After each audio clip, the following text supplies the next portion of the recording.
જય સ્વામિનારાયણ. આજના દર્શન. જય ગણપતિ દાદા, જય કાષ્ટભંજન દેવ.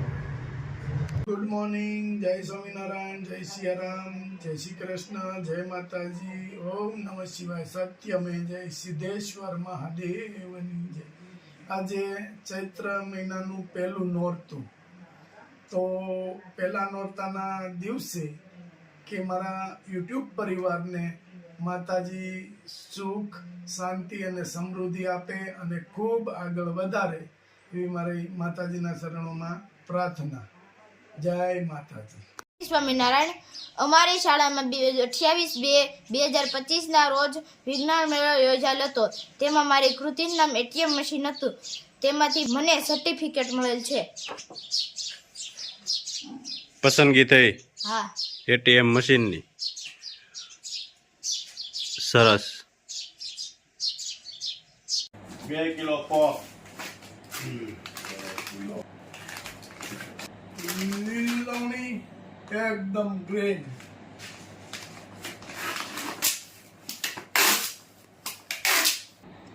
બે હેર ઓઇલ,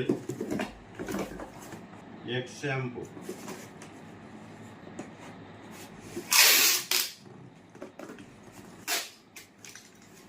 કિલો કાચરી. મસ્ત મોળી જોતી હોય એને મોળી, અને નિમક વાળી જોતી હોય નોર્મલ તો એને નિમક વાળી નોર્મલ બનાવે છે. મસ્ત કાચરી.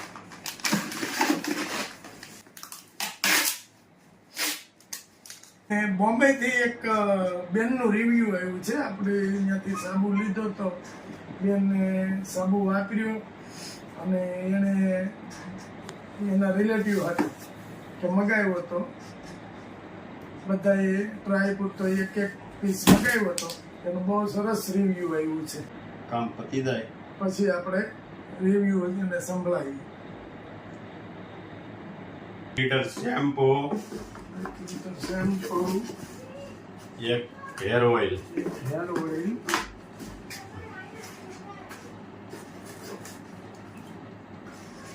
બે કેસુડાના સાબુ, વાહ,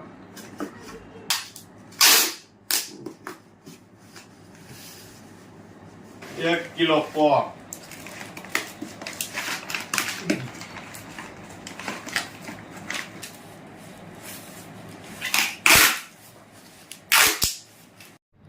જો સાબુનો રિવ્યુ આવ્યો છે તે. ચાલો. લો ગુલાબ કાકા. હા, બોલો. જય સાબુ બહુ જ મસ્ત છે બધા નગરીમાં. હવે 3 ભારતીયને વેચી લીધે ને મોકલી કોવે તો ફોન આવી ગયો કે અમને થેન્ક્સ કે તો બહુ સરસ બનાવ્યા છે એમ કે બધી વસ્તુ આપણે એવી બનશે. મેં તો હજી એ લોકો એમાં હેર ઓઇલ બી બનાવો છો ને? હા, બનાવીએ છે ને. એનો શું ભાવ છે? એના 1/2 લીટરના 600 રૂપિયા. 600 રૂપિયા. બધો હર્બ્સ નાખીને, ગ્રીન હર્બ્સ નાખીને બનાવો છો ને? હા. અચ્છા. બનાવીશું ગાજર, કાચી કેરી અને મરચાંનો સંભારો.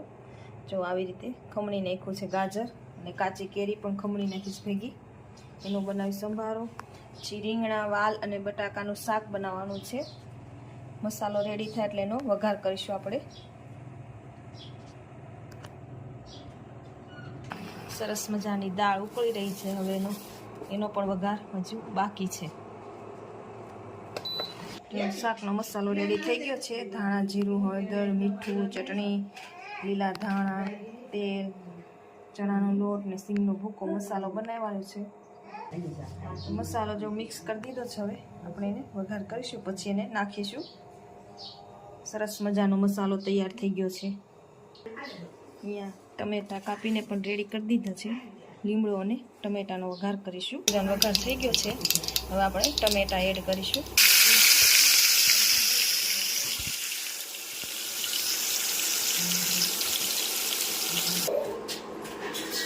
જો સરસ મજાનું બધું મિક્સ થઈ ગયું છે.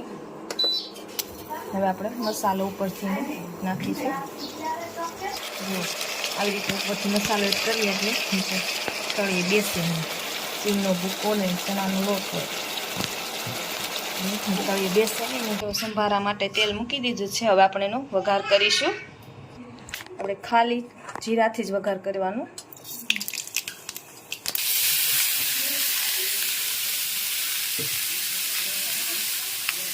હળદર, સ્વાદ અનુસાર મીઠું.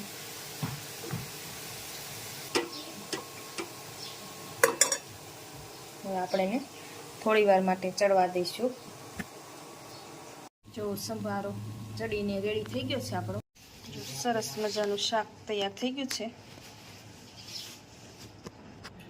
દાળ પણ રેડી થઈ ગઈ છે. હવે જો ભગવાનનો થાળ પણ તૈયાર કરી દીધો છે. હવે આપણે જમાડીશું પછી જમવા બેસી જઈશું.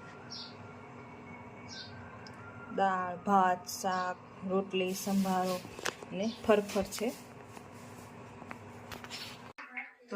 બ્લેક તલનું તેલ,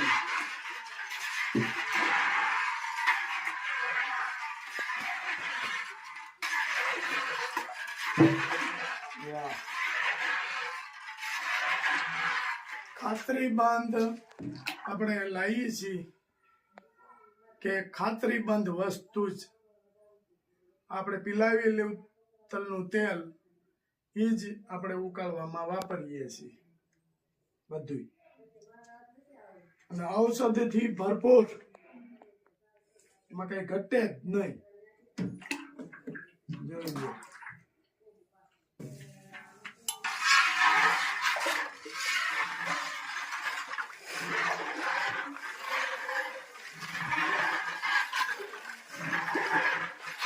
તો ઔષધિ બીજી પલાળી દીધી કમ્પ્લેટ.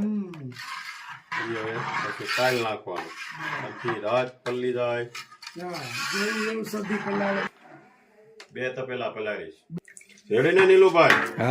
ઔષધિ ભરપૂર માત્રામાં હોય ને તો જ કોઈ પણ માં રિઝલ્ટ મળે. હવે આટલું તેલ આટલું હોય ને આમ ફેરવી તો ઔષધિ દેખાય નહીં, એમાં રિઝલ્ટ થોડું મળે. ઔષધિ તો ભરપૂર માત્રામાં હોય છે. 56 જાત ઔષધિ છે. આમાં 3 ઔષધિ એવી છે કે ગુરુ મહારાજે આપેલી છે અમને. અમારા ગુરુ છે અખાડાના સાધુ, એણે અમને આપેલી છે. એ ઔષધિ કોઈ પણ દુકાને લેવા જાય ને તો ક્યાંય પણ નહીં મળે. ઓલ ઇન્ડિયાની અંદર એ ઔષધિ અમારા ગુરુ મહારાજે આપી છે અને એમાં રિઝલ્ટ મળે છે. સાચું.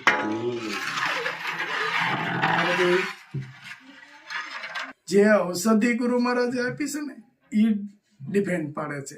અત્યાર સુધી આપણે નહોતું કીધું ગુરુ મહારાજે ઔષધિ આપી છે, અને આજે આપણે શોખત કરીએ છીએ કે અમારા ગુરુ મહારાજ જે છે ને એને અમને ઔષધિ આપી છે અને એનું રિઝલ્ટ બધાને મળે છે અને 100% મળે છે. એમ આ ઔષધિ છે એ કદાચ ઓલ ઇન્ડિયામાં ગમે ત્યાં કોઈ પણ દુકાનમાં કે કોઈ પણ જગ્યાએ જાય ને તો એ ઔષધિ નહીં મળે.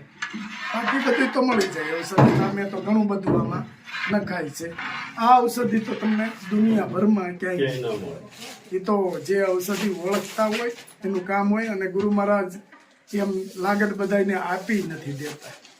તો જ્યાં એનું મન માને અને એને એમ લાગે કે અહીંયા સાચી જગ્યાએ જાય છે ત્યાં ઔષધિ મળે, એને મળે, બીજાને ન મળે. ચાલો.